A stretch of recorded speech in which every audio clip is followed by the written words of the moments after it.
For this morning, it is being a Tuesday. We like talking about money, and today we're focusing on business growth. So far, so good. You guys have got amazing questions and comments as well as far as social media is concerned. I'm with Mary Njue of Epicenter and Mr. Alfred Mathu as well, Platinum Advisors, as far as financial advisory is concerned. But here's our question of the day. Let's see what you are saying. Or rather, what we're asking, what do you think are the major challenges to business growth? How can we overcome them? What do you think are the major challenges to business growth, and how can we overcome them? Moving on to WhatsApp. Good discussion you have there. I have a question to the guests. I'm in employment and I have been struggling with saving. I want to venture into business. How do I overcome that before I start my business? Okay. What are the risk factors one should consider before starting up a business? Denzel. Hey, niko na 15K and I have dreams of being an entrepreneur. Which is the best enterprise to start with? I started farming, floods zikakuja. Pole sana. Okay. Kuna jamaa alikuwa ameuliza earlier on ya 50,000, Alfred. 50,000 shillings. What can they do with 50K? Especially considering we have Corona.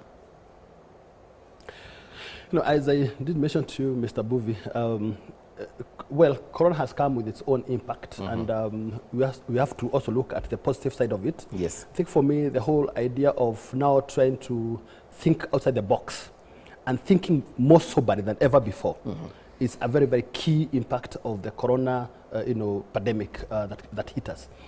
There are too many people that are going to, emerge as billionaires this time, only because their strategies are right. They have been able to change with the time. There are, of course, others that are going to sink, and we are going to be reading about them in the books of history. Now, to the guy of 50,000 shillings, as I said, 50,000 is not small money.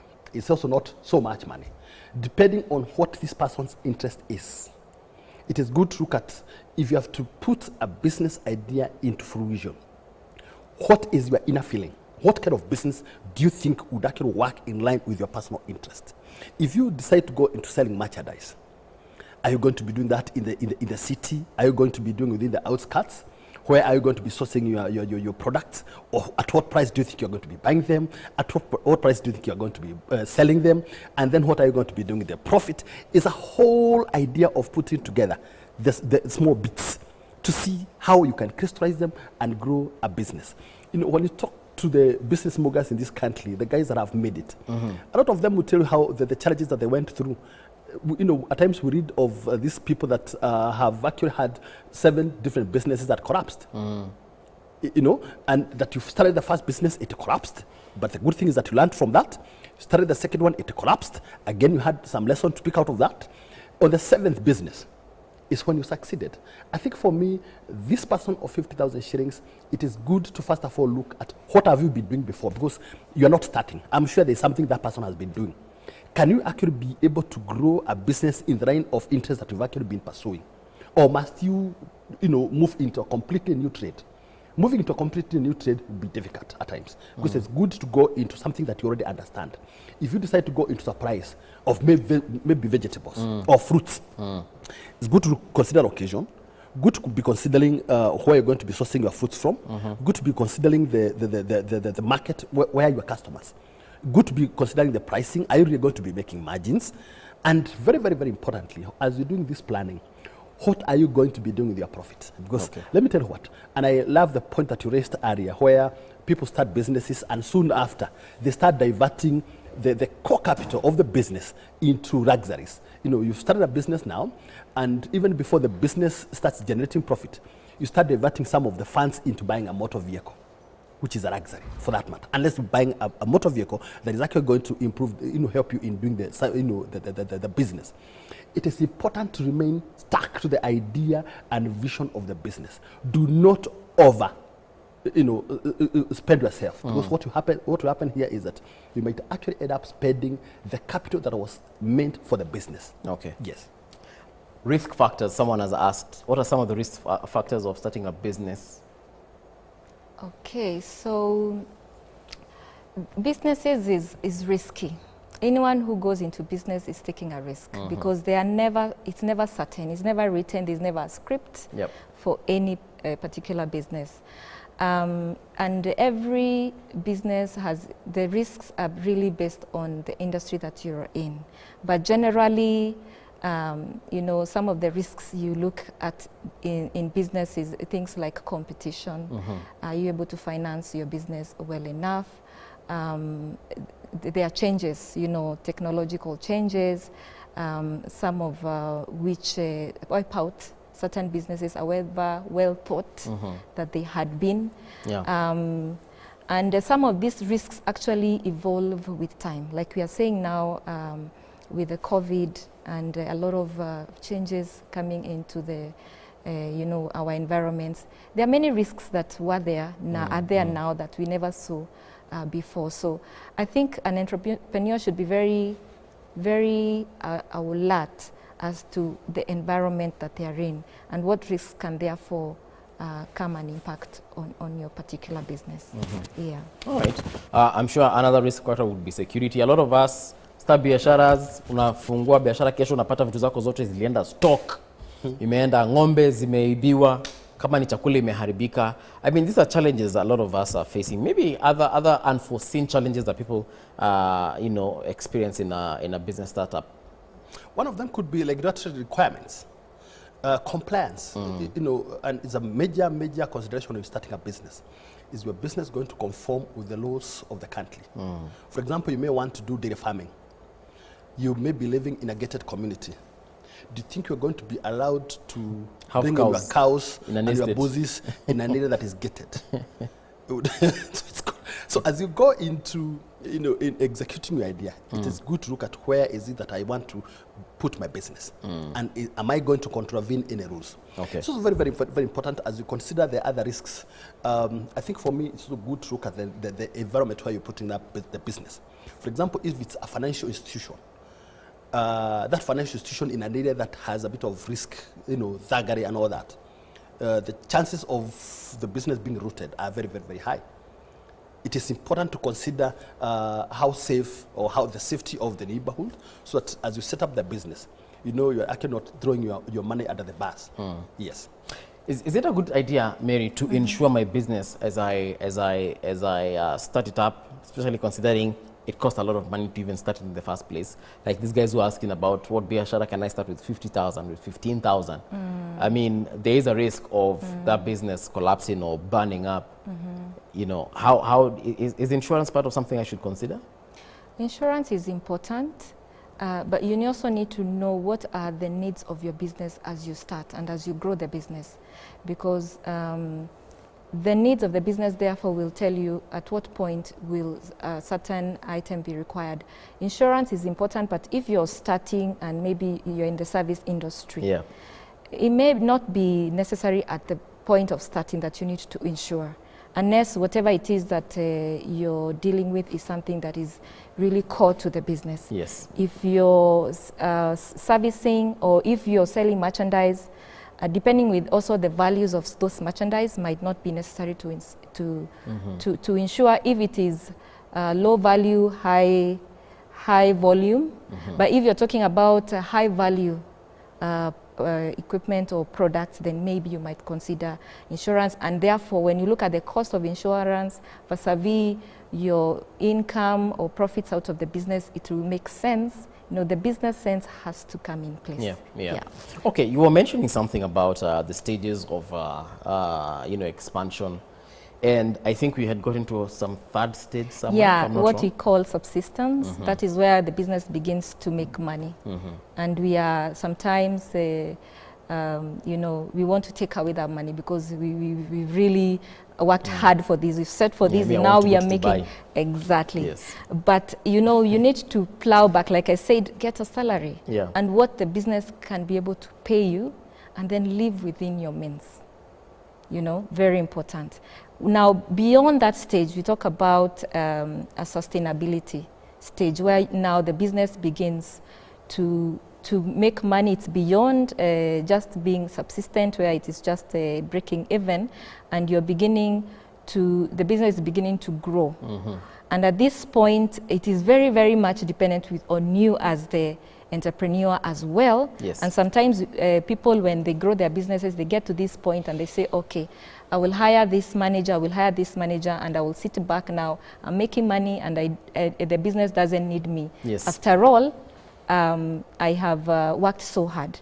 But there's the other entrepreneur who gets into a treadmill, where you do everything yourself. And you forget that you need to start thinking about growing your business into, putting systems into your business, so that then the business begins to grow beyond you. Yes. Because a lot of us, we stifle our own growth of the business ourselves, because we want to deal with every detail of the business. We are there, we are micromanaging. We are micromanaging, we are the accountant, we are the CEO, the director. Absolutely the driver. everything. And we fail to tap into the creativity and the, your team brings a lot of value, and we fail to get into that. But it's always very difficult to let go of some of these things. Yeah. I've dealt with this client for 10 years or for 5 years. How do I give it away to somebody I cannot trust? And even if you try and do that, a lot of times they will be messed up, and then you take back that client.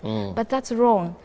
You need to begin to put in systems within your business to allow that this young person who you're trying to build can be able to handle that client, and you teach them, you work with them, and you build them through that process, so that then you can free yourself to be able to do more strategic things to grow your business. But Alfred, in what she has said, I'll take it up from there in terms of, fine, I have this biashara, and then I've expanded, now I've added a few other people. And then one of this person goes and messes up, like she has said, a 10-year relationship that I had with an amazing client. I mean, that is something that I will not take lightly, and that is actually part of the hazards of, expanding your business, or business growth for that matter. Well, I mean, what Mary has said can actually not be put in any better words. Let me say, first of all, people are not able to separate themselves from business. You as an individual who started the business and your business are two separate entities. Yeah. And the only relationship between these two is the salary that you make out of that business. And I believe the salary will be coming from the profit. Yes. Let me say, in my second phase of the business cycle is what you call the growth and expansion. It is in this particular phase that you're putting in systems that can help you to manage that business effectively. It is in this particular phase that you actually prioritize the strategy of the business. Yep. It is in this phase that you actually learn how to delegate. You cannot be everything. If I was to give an example, with all due respect, somebody like Chris Kirubi, when he fell sick, he's got these many big businesses. Right. Can you imagine if they were entirely relying on him for management? Yeah. Chris has been out of the business for nearly 2 years, but the businesses are still running and making profit. What does that tell you? That he has been able to separate himself from the business. He has actually employed experts who can actually manage the various aspects of the business, whether it's the HR, whether it's the risk management, whether it's the financing, whether it's the insurance aspect. Right. It is important to be able to bring in experts who can learn with the various aspects of that business that help you to ultimately realize the strategy. But I think it's also in this particular phase that you also start realizing the need to come up with buffers for the business. One of the buffers that I want to talk about here is that business insurance. And let me say what? The insurance aspect is not an emotional decision. It's a decision that is actually influenced by the business size, the business profitability, that you have something to lose. That when you look at how much you've invested in that business, I have something to you lose. really stand to lose if it came down. That is now a demand for insurance, that you actually need to have the right insurance partner in place, so that if things were to go wrong, your idea will not sink. You'll actually be compensated. It's also in this particular phase that you decide that me as a key man, the person that started the business, if I was to get sick, if I was to get disabled, that the fact that I'm not able to adequately handle the financial decisions and aspects of the business, that is sufficient taken care of. You have what you call the key man insurance. It takes care of that person that started the business, the person that came up with the vision, the key man insurance. Okay, that's like part of, the key man insurance. That this is the business concept that you brought up, you brought it to fruition. It's you running with the vision and mission of that business. That if you're not in the picture, either because of disability or illness or death, that business will still go. I mean, business will still grow. Have an insurance in place so that when you're out of the picture or when you're not able to adequately support the business, there will be a partner, an insurance partner that comes in handy to also support. Okay. It is in the same phase that you might see the need for something like medical insurance. That what if I got sick? Would I still be able to run with the business agenda? Or what if my employees, my senior managers, the experts I've got in the business, what if any one of them got sick? What will happen to the business? So you now start even thinking about the next insurance aspect, maybe the medical insurance or the severe illness product. So I think for me the whole idea of having the business secured, it is not an emotional decision. It's a decision that comes in because the business has demanded. And especially this happens when at a time when you have something to lose, looking at how much you've invested. All right, Mary, what are some of the indicators that can tell me now that my business is doing good and I'm actually, growing? So as you look at your business growth and the path that we've gone through, the one thing that you must always feel in your business is momentum. The business must be on a momentum. And I'm very keen to see that every aspect of the business is moving forward. And again, always look at the why you did the business, why you began the business in the first place, and are you looking, are you making milestones along the way? Because if you have a plan, and we always want to do a 1-year plan, a 3-year plan, and whatever, so you form milestones for yourself. That way you have targets, you have measurable milestones that you will be able to see that, yes, I am making this step and I'm moving forward, and there's momentum in the business continuously. That is very specific to each and every business. Making money, making profits is not enough to tell you that your business is succeeding. Sometimes we look at our books and see they look good. But you just see millions, upper millions, millions there. And many of us have been to the point where when you look at your books and you say, I'm making good profits. But sometimes, do you know you can make those good profits and you don't generate cash from your business? And then your business crashes. How is that possible?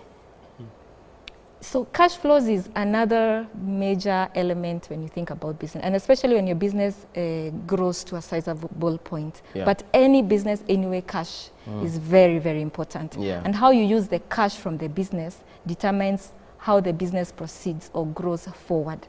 Because a lot of us, when we get cash, like we said, we take it out of the business. And yet we have operational costs that we need to be able to finance in the business. And then what do we do when we need the cash? Sometimes we borrow because we think we can pay.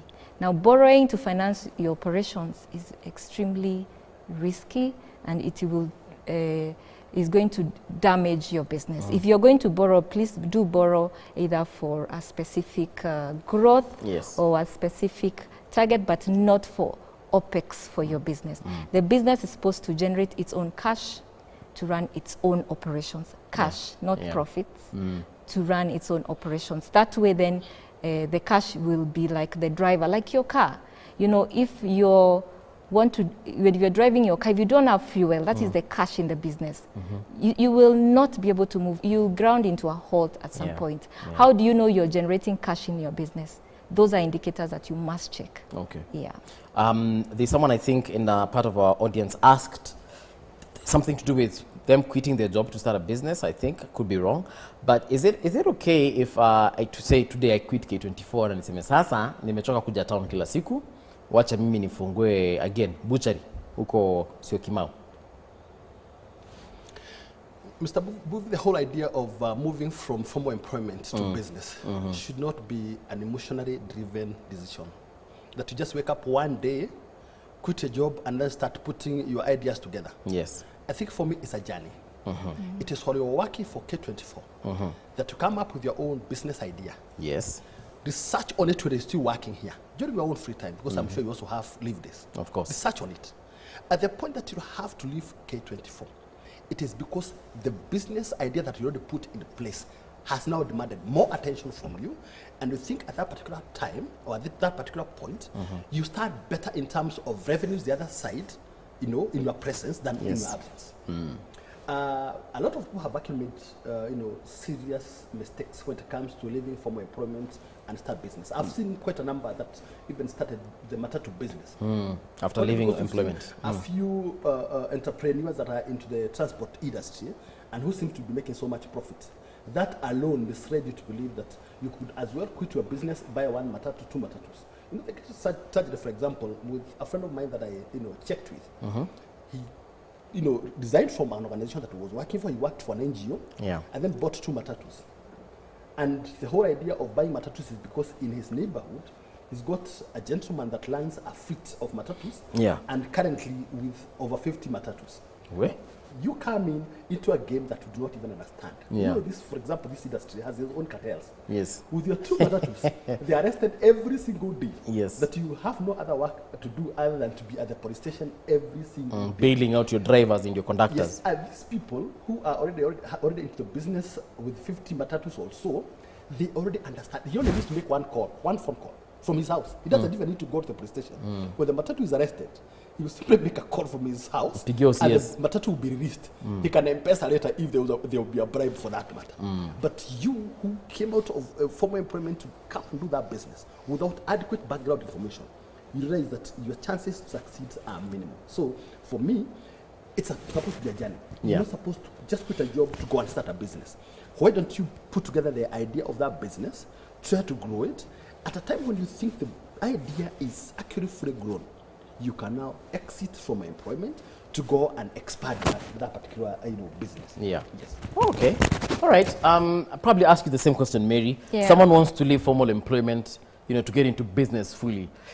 And sometimes you just get to a point where you're like, nimechoka, mi wacha tu nikakae home. Yeah. Is that such a bad idea? I will agree with Alfred about it not being an emotional decision, because this is your livelihood. You can therefore not decide that I am upset with my employer or I am tired. It must be something that is thought through. And like we've said before, what is it that you want to create? And also, like Alfred said, what are your interests? Because it has to come from you. It has to be driven by you. And running a business as an entrepreneur, it's really very much depending on you. It could be your skills, and not necessarily that the skill of the business is what you're skilled in, but how to manage that business. You have knowledge, of how to manage the business or to run a business of that nature. So it's really much on what are your interests, what really do you want to achieve. Do a bit of research. It's always very, very important to know who are you targeting, because where are you going to go to look for business? On day 2, after you resign and you're now going to do your business, what will you do? Who are you going to see? And in the beginning of the business, it's all very much sales driven. Who are you targeting? Who will you be talking to be able to take out your idea to whoever it is that is going to need your services or your products? That can never be an emotional decision. Okay. Yeah. We're coming to the tail end of this conversation, and maybe I'll start with Alfred in terms of closing remarks. If someone is getting into the business, what is that one lesson, apart from what they have seen or probably think they know, what is that one thought they need to have? I'll actually say, like Mary did mention earlier, that all businesses have got risk. But it's important for you to understand that the higher the risk, the higher is the potential return. That the higher the risk, the risk in that particular business that you're going to pursue, the higher is the potential return in terms of money and in terms of compensation of the business. So it's important for everyone that when you have to start a business, think through it. Think through the idea. Keep the emotions aside. Research. Even get to know about, get the feel of the customers. Get the basics right. So when you start the business, you're actually not going to sink that business in the next 2, 3, 4, 5 months. Okay. The moment you're done with the first 6 months, the chances of that business succeeding are way above 80%. So I think for me, it's about the foundational, considerations that ensure that you do your groundwork right, because that is what is going to support the rest of the structure in the future. All right. Alfred, how can people reach you so that they can probably get more of this financial advice? As I said earlier, I'm a financial advisor. I give people a diverse financial advice, whether it's on retirement investment, whether it's on risk management, whether it's investing for children education, whether it's for emergency funds, whether it's for unit trust. I give broad spectrum of advice in respect to money. People can reach me on 0722 310 584 or 0722 307 353. May I repeat? Yeah, 0722 310 584 or 0722 307 353. I could also be reached on email, alfred.matthew@gmail.com. All right. Thank you so much, Mbuvi. Nice. Mary, how can people reach Epicenter? And as you close as well, let us know, what is that one thing, especially for ladies, because ladies ndio wanakwanga chap chap ikifika kwa story ya do. What is that one thing we need to know as we get into biashara? Passion, very important. And as you do what you're passionate about, the next thing that you must do is consistency. If you're passionate about something and then you consistently do it, you know, you learn, you do consistently, it is very, very, very likely that you are going to succeed. So passion, consistency for me is what I would call out for anybody who wants to get started into business. Yeah. Even through the business process, the consistency and the discipline that you build yourself into that business, that is what is going to help you grow through. All right, so how can we reach Epicenter? So you can reach Epicenter through our Facebook page. It's Epicenter Africa. You can also reach us on Twitter at Epicenter Africa and on LinkedIn as well, Epicenter Africa. You can also email us info or sales at epicenterafrica.com. We are based in Nairobi, Garissa. We are also in Kampala, Uganda, and also in Juba, South Sudan. So Mko Garissa? Tuko Garissa. Kabisa, yani sasa sisi bali yote nyinyi anafika. All right. Huko pia. All right. Yes, thank you very much, much. Mary Njui, and of course Alfred Matthew for your advice and of course for the conversation we've had. Hopefully you've taken something home. You've written some notes down, probably taking their number as well so that you can see how you can reach out to them for more of this financial advice. Don't go too far. There's something coming for the kids in the next couple of minutes. And then later on, of course, we will be having, I think actually starting in the next couple of minutes, really, we're going to be going straight to the JSE as they are looking for the next Supreme Court judges. That is a conversation, of course, you need to follow up on because it affects your future in ways that you need to be very, very interested in. Right now, though, we take a short break. We'll be right back.